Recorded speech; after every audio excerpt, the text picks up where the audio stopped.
నీవు బహుప్రియుడవు, భయపడకము, నీకు శుభమవును గాక, ధైర్యము తెచ్చుకోము.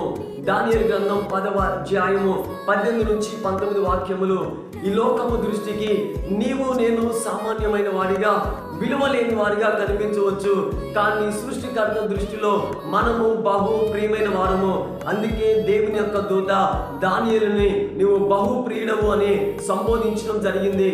భవిష్యత్తును గురించి దానియేలు 21 రోజులు ఉపవాసం ఉండి ప్రార్థించడం జరిగింది. అయితే దానియేలు ప్రార్థనకు దేవుడు మొదటి రోజే జవాబును పంపిస్తే ఆ పారసీక దేశం యొక్క అంధకార శక్తులు ఆ జవాబును అడ్డుకోవడం జరిగింది. అప్పుడు పరలోక సైన్యము వాటితో యుద్ధం చేసి మరి దానియేలుకు శుభవర్తమానమును అందించడం జరిగింది. ఈ వర్తమానం వింటున్నటువంటి నా ప్రియమైన సహోదరి సహోదరుడా, నీ జీవితంలో కూడా ఏదో ఒక అవసరత నిమిత్తము, నీకున్నటువంటి సమస్య నిమిత్తము, ఒక అద్భుతము కొరకు దేవుని సన్నిధిలో ప్రార్థన చేస్తూ ఆ ప్రార్థనకు జవాబు రావటం లేదు అని నువ్వు నిరాశ చెందుతున్నావా?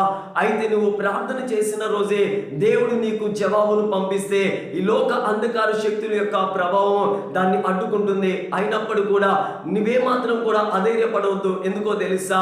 పరలోక సైన్య సమూహము నీ పక్షంగా యుద్ధం చేసి దానియేలుకు శుభవర్తమానం అందించినట్లుగా నీ కూడా శుభవర్తమానమును అందించబోతున్నాడు నా ప్రభు. హల్లెలూయా. కాబట్టి విశ్వాసంతో ధైర్యం తెచ్చుకొని ప్రార్థన చెయ్యి.